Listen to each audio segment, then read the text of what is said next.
आज बांगलादेशमध्ये हिंदूंवर जो अत्याचार होतोय तो अत्याचार मागच्या अनेक दिवसांपासून, मागच्या अनेक महिन्यांपासून, जवळपास वर्षभरापासून सुरू आहे। त्याचा निषेध करण्यासाठी हिंदू समाज एकवटला पाहिजे, त्या कारणासाठी आपण आज इकडे सगळे जमलेलो आहोत। तिकडे जो अत्याचार होतोय हिंदूंवर हे आपल्याला सांगून देखील खरं वाटणार नाही। आपण सोशल मीडियावर जे काय बघतोय त्याच्या खूप पलीकडे जाऊन तिकडे अत्याचार आपल्या माता भगिनींवर होतोय, आपल्या बंधूंवर होतोय। त्याचा निषेध करण्यासाठी आपण सगळे इकडे जमलेलो आहोत। फक्त निषेध करून होणार नाही आणि म्हणून आजची सभा आणि आज जे काय मनोगत होईल ते मनामध्ये घेऊन आपल्याला सतर्क राहायचं आहे। कारण का बांगलादेशमध्ये घडलं ते आपल्या देशामध्ये कधीच घडणार नाही असं समजू नका। हीच समज ब्रिटिशरांची होती। आज ब्रिटनमध्ये मोठ्या प्रमाणामध्ये ब्रिटिशरांना घरातून बाहेर काढून मारलं जात आहे, त्यांच्या माता भगिनींच्या आबरू लुटल्या जात आहेत। बांगलादेशचा प्रकार याचा जेवढा निषेध करावा तेवढा आहेच, पण ही एक वृत्ती आहे एवढं लक्षात ठेवा। ही वृत्ती आपल्याला कुठेतरी संपवायची। आपण जर हिंदू म्हणून नाही एकवटलो तर येणारं संकट हे आपल्याला लक्षात देखील येणार नाही। आज एवढा मोठा मोर्चा आपण काढला, मी प्रथमच सगळ्या आपल्या हिंदू संघटनांचा मनापासून आभार व्यक्त करतो। त्यांनी हिंदू समाजाला जागवण्यासाठी आजचं जे नियोजन केलं ते अतिशय उत्तम नियोजन आमच्या हिंदू संघटनांनी केलं। मी त्यांचा मनापासून आभार व्यक्त करतो। हे सांगत असताना आपण सगळे जे करतोय ते समाजासाठी करतोय, ते आपल्या धर्मासाठी करतोय एवढं विसरू नका। अनेक लोक आपल्या धर्मासाठी मेलेले आहेत, प्राण गमावलेले आहेत।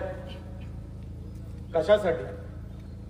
आज तुम्ही आम्ही जे भारत देश म्हणतो ना, जे हिंदुस्थान म्हणतो, किती लोकांनी त्याच्यासाठी या भगव्या टोप्या घालून, हे भगवे झेंडे घेऊन खांद्यावर आपल्या या धर्मासाठी बलिदान दिलंय हे अनेक तरुणांना माहित देखील नसेल। आपण गाफील राहू नका। तिकडे बांगलादेशचा निषेध करत असताना आपण इथे गाफील राहू नका। तुम्हाला काय वाटतंय, बांगलादेश मधले कोण इकडे नाहीयेत? बांगलादेश तिकडचे मुसलमान आपल्या भारत देशात नाहीयेत? ते इथेच जगतायत, ते इथेच खात आहेत, त्यांची पोरं इथेच शिकतायत, ते इकडेच नोकऱ्या करतायत। आता तुम्ही मला सांगा, हे असे आपल्याकडे राहून आपल्या देशाच्या विरोधात हे जर जाणार असतील तर अशा देशद्रोही लांड्यांना आपल्या या देशामध्ये राहण्याचा अधिकार आहे का नाही हे एकदा तुम्ही सांगून टाका। हे कधीपर्यंत आपण सहन करणार आहोत? अहो, आपण हिंदू सुसंस्कृत आहोत, पण आपल्याला तर छत्रपती शिवाजी महाराजांनी हे शिकवलंय, जसा शत्रू तसा मी। आणि म्हणून रावणाला मारायला रामाला जन्म घ्यावा लागला आणि कंसाला मारायला कृष्णाला जन्म घ्यावा लागला।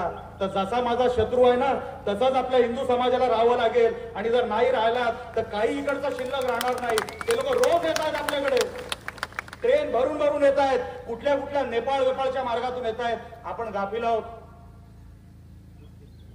अहो, एका हिंदूच्या मागे जर दोन मुसलमान उभे असतील तर त्यांच्या हातात शस्त्र आहेत। आपल्याकडे काय दांडे आहेत? आपण कोण आहोत? आपण शांती प्रिय लोक। ह्याचा अर्थच मला अजूनपर्यंत कळला नाही। समोर जर कोण अंगावर आला तर त्याला काय अगरबत्ती द्यायची? आता त्याला काहीतरी घडवायचंय म्हणून तो या देशात आलाय। बघा त्या लंडनची परिस्थिती, बघा अनेक देशांची परिस्थिती, जिथे मुसलमान सर्वात जास्त आहेत। आज काय झालं त्या देशांचं?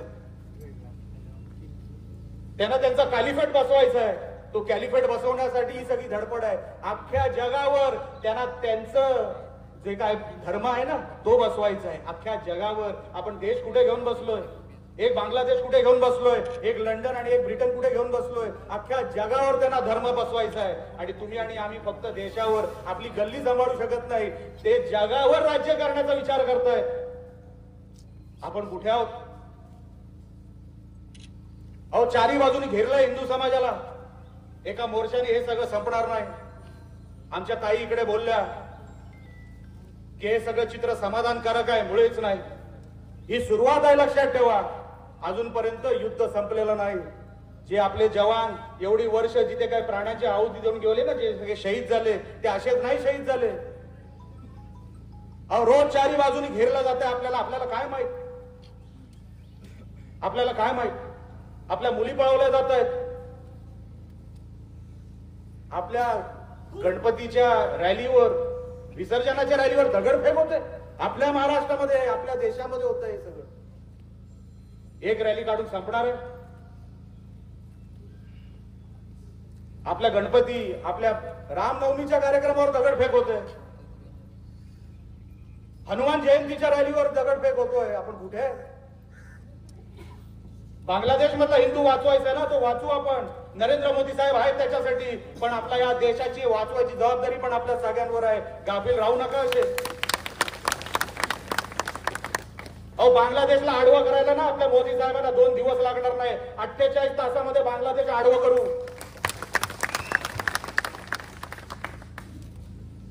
पण आपला हिंदू समाज, आपल्याकडे एकच देश आहे. नेपाळ एक मोठा हिंदू देश होता, पण त्याची संख्या फार कमी आहे. आपल्याकडे एकच देश आहे. मुसलमानांकडे किती देश आहे? अरे, तुम्हाला नाही ना आवडत आमचा देश, तर जा ना. हे भगवे बघून त्रास होतो ना तुम्हाला, तर हकलून जा. कशाला आहे तिथे? मग आम्ही जर काय बोलायला गेलो तेव्हा मायनॉरिटी आहे ना. मग केरळामध्ये पण आमचा हिंदू मायनॉरिटी आहे, तो कसा जगतोय? अनेक राज्यांमध्ये आज आपल्या देशामध्ये हिंदू मायनॉरिटी आहे, तो कसा जगतोय? आपण हे फक्त सहन करायचं कारण का आपण संख्येने जास्त आहोत, ही आपली चूक आहे. हो, माझ्याकडे एकच देश आहे, मी हिंदू म्हणून जगू शकतो, तो माझा एकच देश, त्याला हिंदुस्थान म्हणतात. आपण जिथे उभा आहोत तिथे.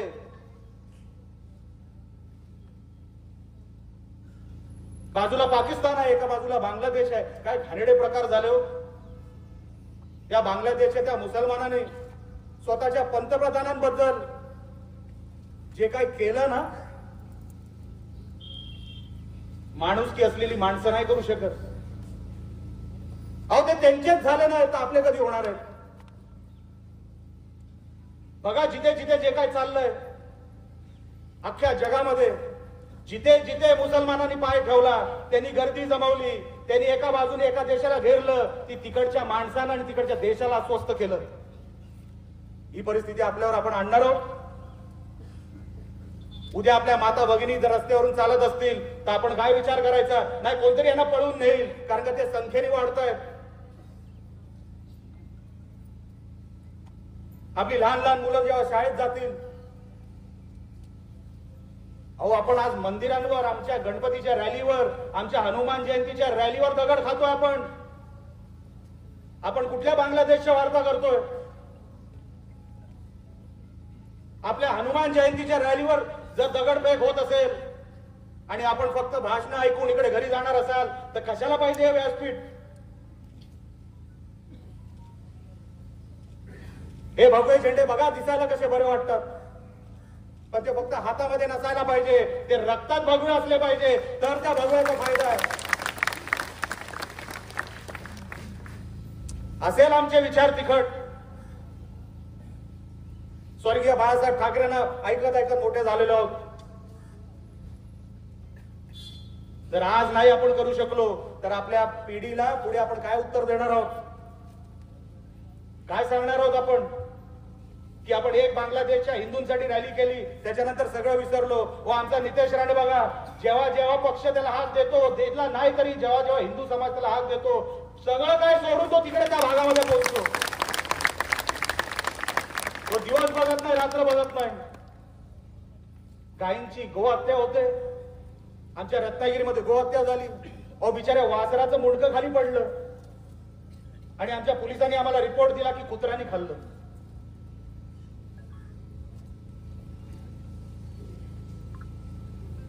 विचार करा. तो दिवस आहे. आम्ही आंदोलन केलं, त्याच्यातल्या 4 लांड्यांना आतमध्ये घातलं. त्याच्यानंतर काय झालं? परत एका महिन्याने ते तसंच झालं. परत एक वासराचं तोंड खाली पडलं, मुंडकं खाली पडलं. अहो हे घाबरत नाहीयेत कोणाला. लक्षात ठेवा, यांना माहिती आहे आपण गर्दीमध्ये फक्त भाषण करणार आणि आपापल्या घरी निघून जाणार आणि संध्याकाळी टीव्ही बघणार आणि सांगणार डार्लिंग हे सगळं काय कसं चाललंय. नाही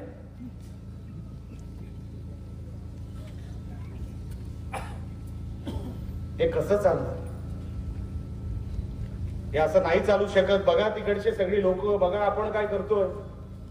हे गोहत्येच्या नावावर आजही आपल्या जिल्ह्यातून अनेक गायी पळवल्या जात आहेत. अनेक गायी पळवल्या जात आहेत. मला आज या व्यासपीठावरून त्यांना सांगायचं आहे, जर सिंधुदुर्ग जिल्ह्यातून परत कुठल्या एका गायीला जरी हात लावला तर नाही तुमचं सगळं उद्ध्वस्त करून ठेवलं तर नावाचं राणे जाणार नाही. आणि पोलिसांना पण सांगतो, हे नको ते धंदे नको त्या जिल्ह्यांमध्ये करता कामा नाही. इकडे आम्ही आहोत, लक्षात ठेवा.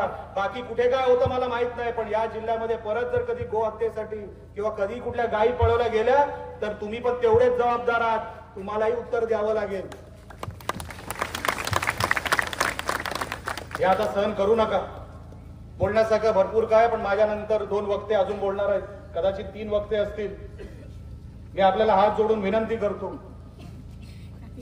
की आज जसे जंगलात उन्हाची पर्वा करू नका.